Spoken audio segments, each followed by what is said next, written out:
Good morning, and thank you for joining me on another episode of Ask Sharifah Videocast. I am your host, Sharifah Hardy, and once again, I have a very special show for you today.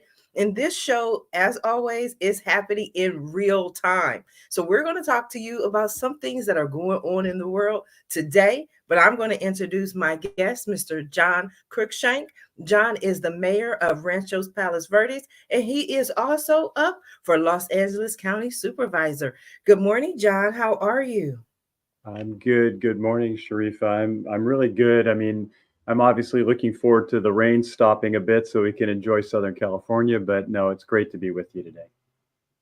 Now, you were on the news this morning. What's going on over there? Well, in our city of Rancho Palos Verdes, the rain is exacerbating our landslide issue that we have in the Portuguese Bend area. And last week there was a big news conference that the Wayfarers Chapel actually is going to be closing indefinitely. And we've had two homes red tagged, and so it's a big issue right now in our city. And even after this interview, I'm going to go out to that area and have a few more discussions with some news crews out there.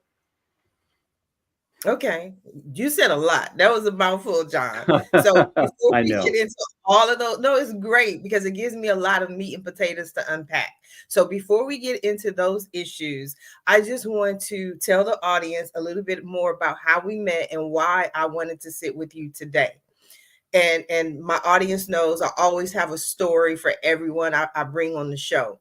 So with you, John, in my own campaigning and running for state senate for District 33, I'm out campaigning, and everyone says to me, when I ask them for help, how do I win? How do I do this better? How do I get out? And everyone says to me, oh, well, let me introduce you to this nice gentleman. He's always helping people. He's always helping in the community. And then it's like John Cruikshank. So, okay, but how many times can different people introduce you to the same person before It's you go, so wait a funny. minute? I know every Yes, time they say we want to introduce you to this person that's running for state senate, and I know as soon as they say that, I'm like, wow, I'm going to get reintroduced to the same person I already know, and it just happened last week as well. You're right. yes. That's so funny. Yes, but that just shows, and I wanted to make that point because it shows that there are still good people in the world. There People are. who will help you, and then people, when you meet them, get a reputation of being someone who is helping others. So I just had to point that out, John. You are always Thank out in you. the community, you're always helping people.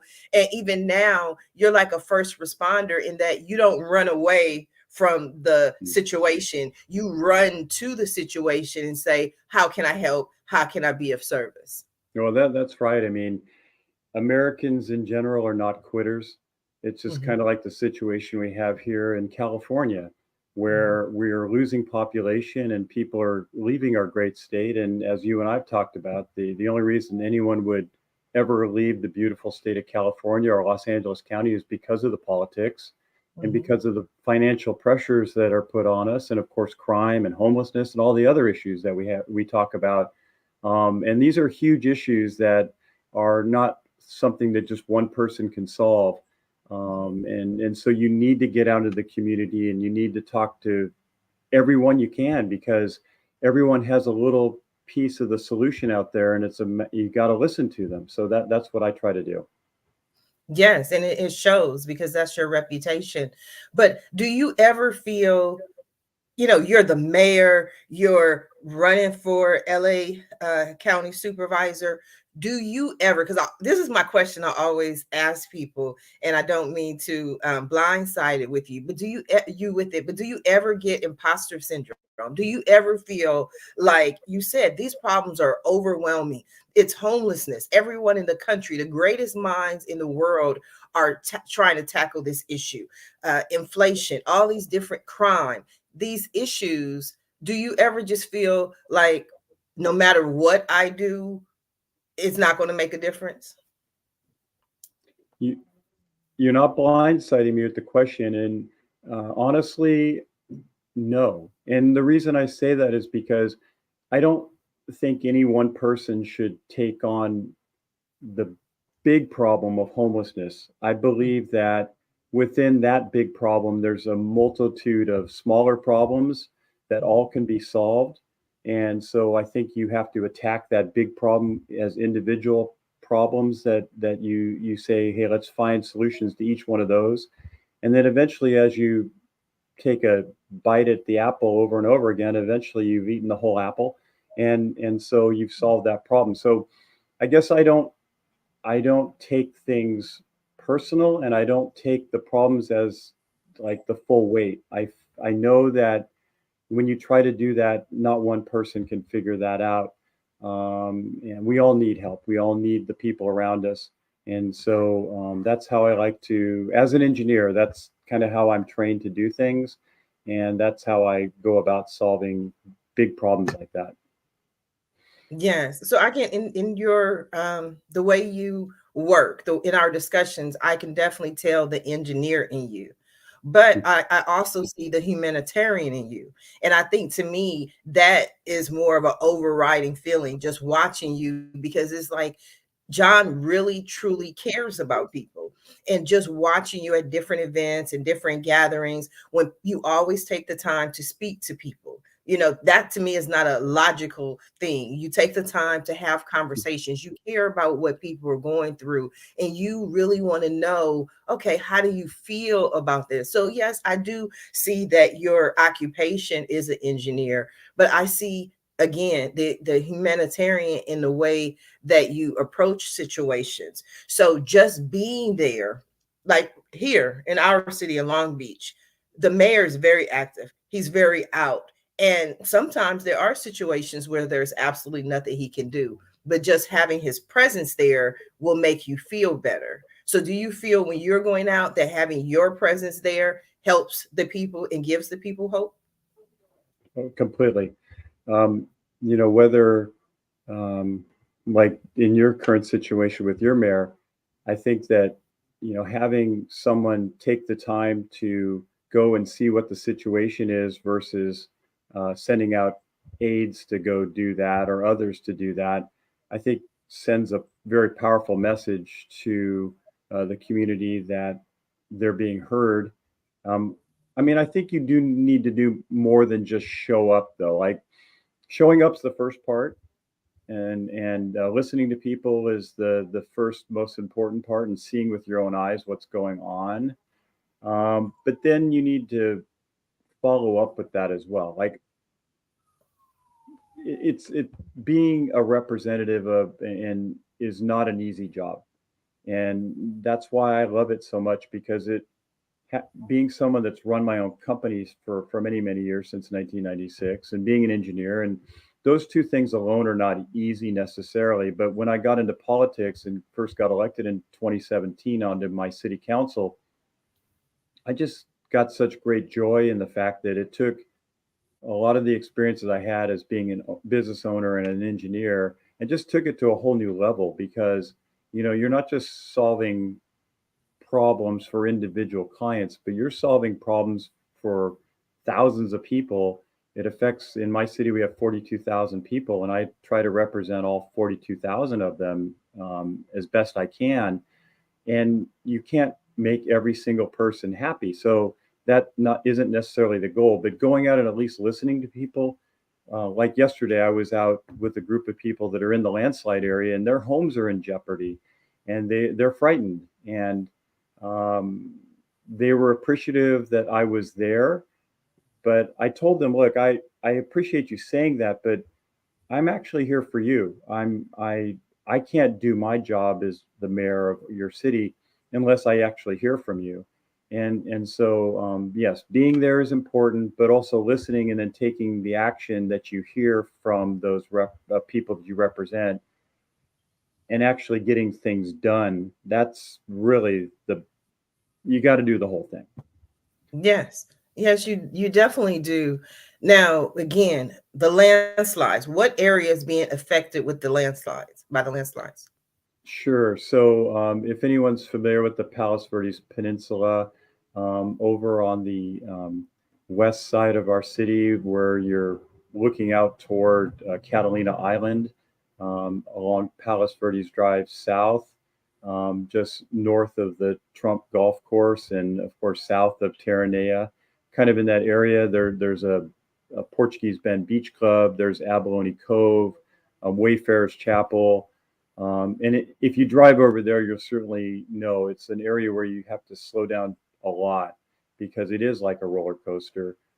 It's about a mile wide section.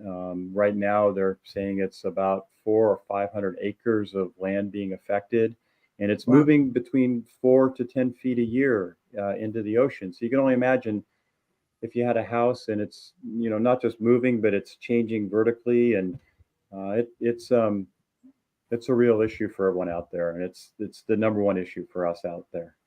Right. And when the everything start moving around, because I know we had an earthquake a week ago. It's just like Yes. everything's shifting, everything's moving, and so we never know what's going to happen next. And this is supposed to be sunny California. Like I tell them all the time, I pay for the sunshine. That was our agreement. I give you the high payment, and you give me the sunshine. And I don't think Yeah, we I'm pay a getting what lot I for the signed sunshine. up. That's And I don't funny. think I'm getting it. I want more. I need more sunshine. I'm So with you. you mentioned, yes. See, I got John Cruikshank. We both on the Oh, same you page. We're you twins. you We have keep saying 40 million people with you, I think. yes. And hey, it may be a couple less now because they're leaving, and which Yeah. is the some people are leaving, which is the next point that I want to get onto, because you said business, and I'm passionate about business. Business, I'm business. Everything is business. How can we help the business owners? So, as a business owner, what I don't want to say what is your plan, right? But we have this mass exodus of corporations Mhm. filing taxes, business taxes. Everything is so high to do business in California. If you were speaking to a business owner and they're considering leaving California, what would you say to them? How would you give them hope? How would you get them to stay? Well, it's tough. I mean, first of all, as a business owner yourself, that just running a business without any rules or regulations is hard. Like, you've got to make sure that you're taking care of your clients better than your competition is, because you do have competition, and they can just go to them. You've got to set your pricing right. You've got to have the right employees representing you. And you've got to have a quality of work that is something that's accepted and has a value. So just running a business without the government at all is hard. Mhm. So to me, I'm a 100% believer in the free market capitalism system. I believe Yes. that I believe that that's where innovation comes from. I believe our freedom and happiness comes from that. And I think that people earn higher wages because more money is coming into a business that they can share with their employees and provide bonuses and share that profit with them. We as business owners understand that for us to attract the best people to work for us, we've got to pay them the wages that they would expect. And if we don't pay them the proper wages, they find another job somewhere else. So that's why I do not believe in the minimum wage, because I believe the minimum wage really just hurts first time job seekers, such as people in high school and maybe while they're in college. Also, people that are retired that just want to stay busy. Those jobs go away, and so that's not good. I mean, we need to make sure that the people that are wanting those minimum wage jobs, or whatever the job is, whatever the wage is, they can get those jobs. And because if you put a minimum wage and a business owner can only afford to pay for one of those people versus two, now there's one job gone. So that's the first thing. The other thing is that our businesses have a lot of rules and restrictions. Now, as a county supervisor, a lot of those rules and regulations come from the state of California. Those are things like not being able to ask about someone's criminal record, or Right. having to provide several weeks of sick time on top of what you already offer them, or jury duty, or whatever it is. All these mandates that companies are required to do. We as business owners, we can offer those benefits without the government telling us to do that. And if our competition is offering 3 weeks of sick time and we're only offering 1 week of sick time, And if that's important to employees, they're going to go work for someone else. So once again, the free market will work, and it does work. So I'm a firm believer in that. Some of the things our county has done that's created a lot more inflation. First of all, they're banning oil drilling. They've banned fracking. So that what that does is that tells the people that are doing production that not they are not wanted here in the state or in the county. So they stop doing business, and the prices go up. So that inflation is something that's really hurting all of us, and certainly the lower income folks in our community. I definitely agree. I definitely agree. Now, I listened to what you had to say about some of the changes, especially as far as jobs. I was laid off 8 times. Oh So man. I don't care what the conversation is.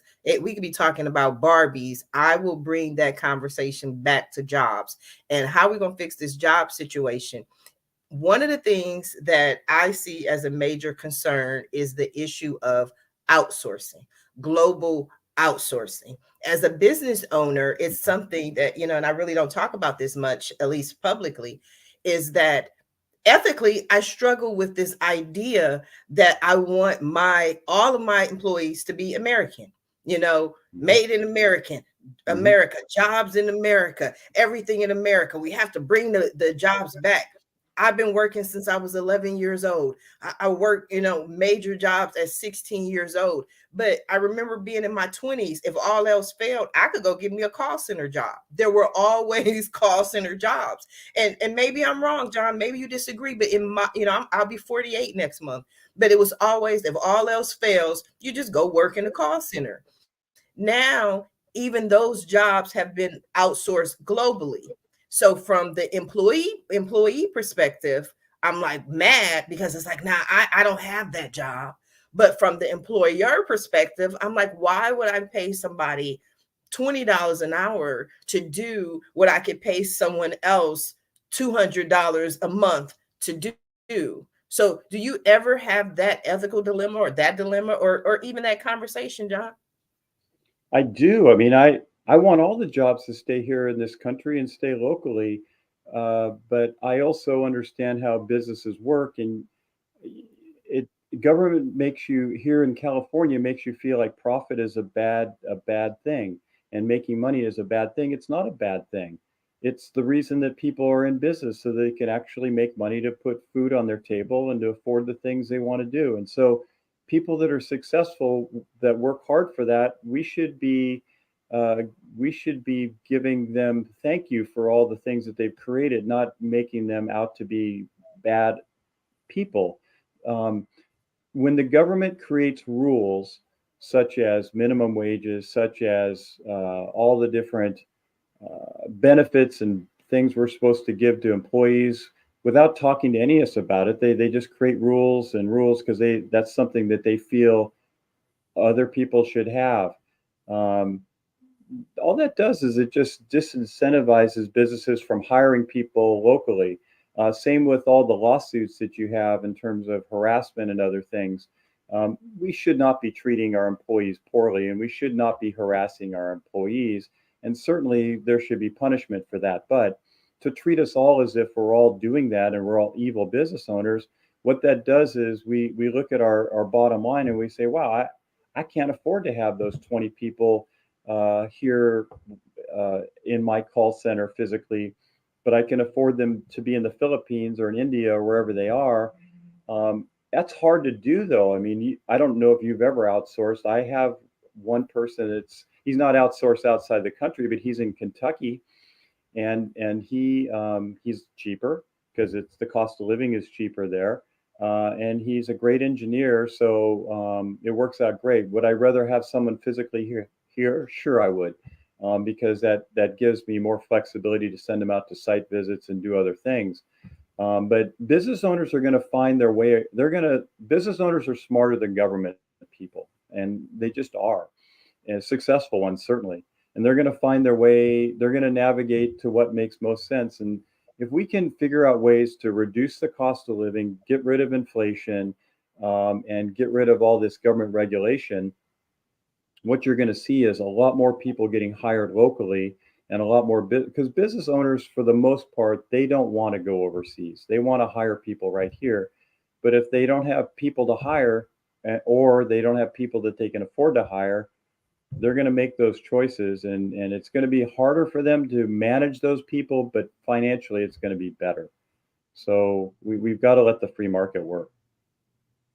Yes, like I said, I am definitely in favor of the free market. I have outsourced myself, but I also understand the challenges. It may be better economically, but when I can't pick up the phone, and no, I don't do all the WhatsApp and all of that, it's mostly written correspondence that you can't pick up the phone and have a conversation and say, no, when I wrote this, this is actually what I meant. And I know other companies, they probably have all these call centers, and I don't have all of that. I've just done smaller outsourcing, and that was the struggles that I have. I would Yeah. love to be able to have more jobs here, corporations, bring those companies back to California. Let me add to that too. And I know that you belong to business groups and other groups that give back to the community. But a lot of the problems going back to the homelessness and other things, the business community is also there to help with that. And I'm going to point to the Orange County Rescue Mission, where that is 100% funded, privately funded, not government funded, and they help people that are homeless. And these are corporations, mid-sized, big corporations. They understand, not only are they just giving back, but they also understand getting people back into the workforce is important, and giving people a sense of value. That's what happens at places like the Orange County Rescue Mission. And so, once again, we villainize corporations and we villainize businesses, but honestly, businesses do so much for our society, and they're the ones that keep the United States the power that we are, because the government's not creating jobs. It's the private companies that are creating jobs. And also within government likes to hire only union companies. And I have nothing necessarily against private unions. In fact, that's great. But I believe that there should always be open and free competition between union companies and non-union companies. You should not have government choosing winners and losers when it comes to that, because the taxpayer is ultimately the one that is footing the bill, and you get the maximum value when you get competition. And we'd have many more road projects and infrastructure projects if we would get rid of this artificial competition that the government creates. And I'm, as a county supervisor, I'm going to open up competition for union and non-union companies to get in there and do business. Okay, so we spoke about what you're going to do as county supervisor, and I'm looking forward to that day. For anyone who's listening who has absolutely no idea who the county supervisor is, what the county supervisor does, can you tell me a little bit more about the role, John? Of course. And it's always best when people don't know about government, but unfortunately, we've learned a lot about the county supervisors over since 2020, when we started with the COVID pandemic. And of Mhm. course, we had the mask mandates, and those were all brought to us first by the governor. But the governor said that the counties need to do their own health department orders. So we remember Barbara Ferrer with the county health department here in LA. We had mask mandates, then we had vaccine mandates. And so you had a lot of these shutdowns of quote unquote non-essential businesses. We also know about the crime that's occurring here in Los Angeles County. Everyone knows who George Gascon is. He's the county district attorney. He's actually voted by the entire county. But in the county of LA, you have 5 supervisors. They control a budget of $47 billion right now and 115,000 employees. And not only does the Board of Supervisors oversee the district attorney's office, the health department, but also the sheriff's department, the fire, county fire, our beaches, our waterways, many of our roads, um, the prisons, the juvenile detention, a lot of the veterans type of departments, and other things that the county does. They do a lot of things. And so they're overseeing a lot of aspects of our lives. There's 88 cities within Los Angeles County, but a lot of LA County is what they call unincorporated areas, that they're not actually part of a city that has their own city council. So the supervisors are considered the de facto mayors over those areas within the 5 districts that they represent. That was like a fire That hose. sounds like a busy day. that It's a that was very like a busy busy job. day. I tell people all the time, I feel tired just listening to all of that work. Like you're watching the sheriffs, the police, the parks, the health. How does one man do all of that? Well, the good thing is that one man or one woman doesn't have to do that. And going back to the 115,000 employees, that's a lot of people, a lot of good people that are working in many different departments, and they're responsible for getting the day to day.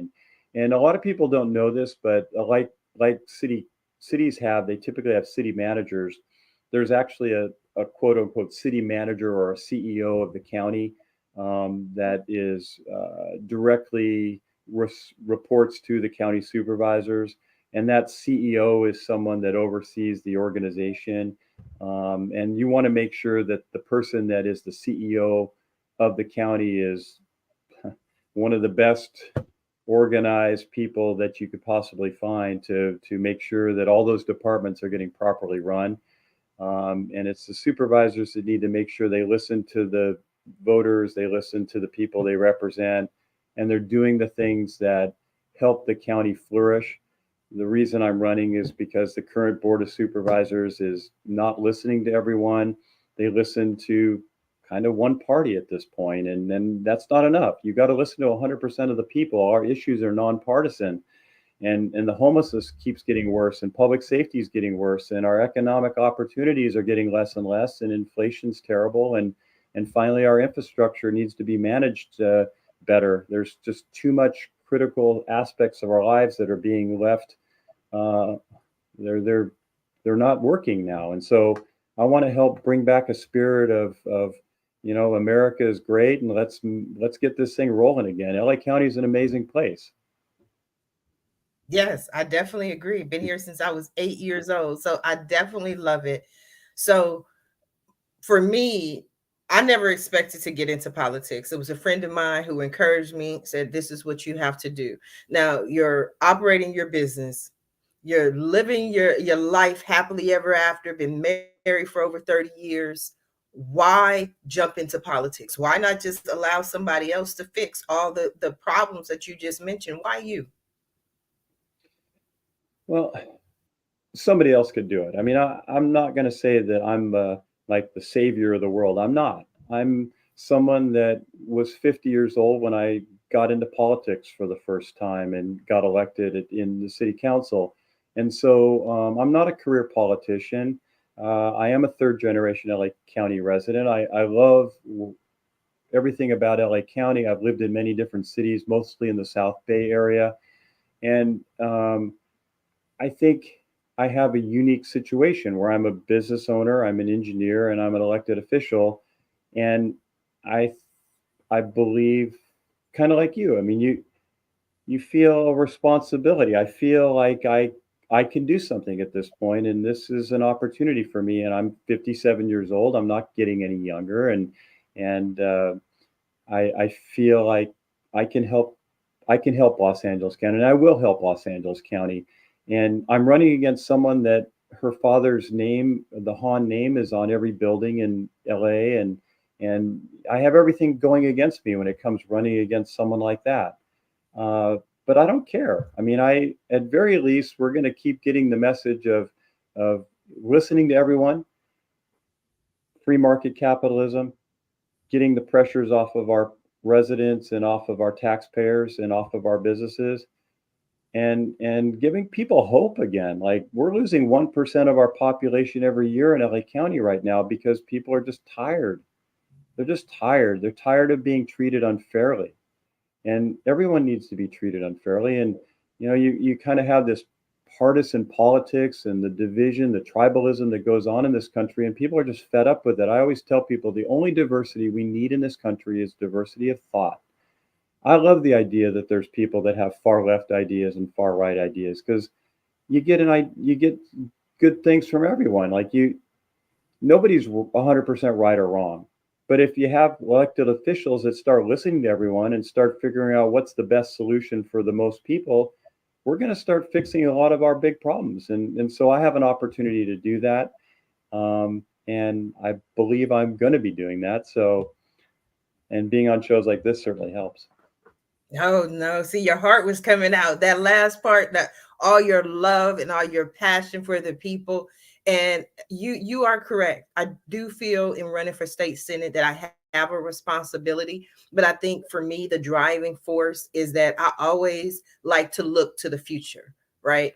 And if someone if we're having a conversation 40 years from now, God willing, I'm around that long, and they talk about all these issues that were going on in 2024, and I'm like, yeah, this was this way and this was that way and this, and then they look at me and they go, okay, well, what did you do? And I'm like, what do you mean, what did I do? Like, but what did you do? Right. So my thing has always been like, at the very least, I have to have an answer for that question. Yes. What did you do? And so for us, my twin over there, it's we're standing up, we're speaking for the people by running for office. So, John, we are coming down to the last few minutes of the show. And what I love to do at the end of every show is just simply allow my guests the opportunity to speak directly to the audience, to everyone who is watching this show live, as well as everyone who is watching it in the archives, and let them know what you want them to take away from your appearance here today. I'll give you the floor. Wow. Well, thank you so much, Sharifah, for having me today. And ever since I've gotten to know you, you're right. We're kind of like twins in regards to our love and passion for solving problems. And when people ask you, hey, what did you do? We want to be able to have an answer for that. I'm running for Los Angeles County Supervisor in the 4th District because I love Los Angeles County. Our problems aren't getting solved by the current Board of Supervisors. And this is an opportunity to have someone like myself to go in and open up the county to everyone and see what's going on. There's so many frustrations I hear people have. I'm going to be a great listener to people, and my door is always going to be open. It doesn't matter about party politics. I'd love for people at this last stretch, as we're voting here and voting stops on March 5th, to visit my website, johncruikshank.us, hear more about what I'm doing, join our team, or just reach out and tell me your thoughts. I mean, a lot of people just do that, and that gives me a lot of motivation.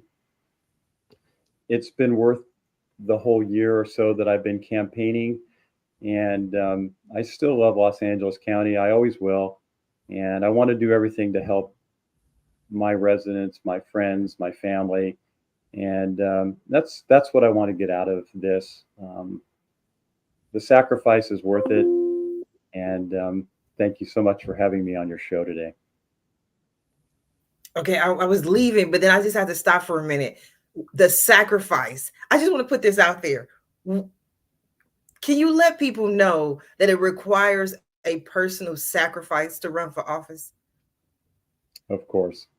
I don't like to talk about it because, I'm a fellow business owner like you, but I've had to be away from my business where I run an engineering company, and I've been away from it a lot. Like normally I'd be in my business full time, and I've only really been in my business for maybe 15% of the time. So you can only imagine the amount of lost revenues because I bill for my time. So I have not been able to bill for my time. So that's the one sacrifice. And the bigger sacrifice is I'm away from my family, and I'm at events all the time, and they're 100% supportive of me, and they understand why I do it.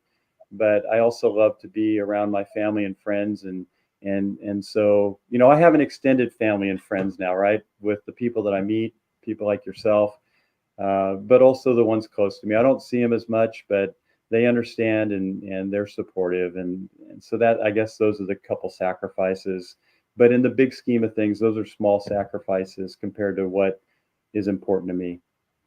I definitely agree, but I just wanted to let the people know. Give your website again, John. Yes, thank you. It's johncruikshank.us. That's CRUIKSHANK.us. johncruikshank.us.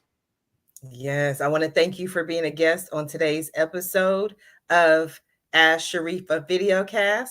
I also want to thank everyone who tuned in to watch the show live, as well as everyone who was watching it in the archives. If you're interested in being a guest, please visit the website at AskSharifah.com and visit my state Senate website at Sharifah Hardy for Senate.com. Until next time.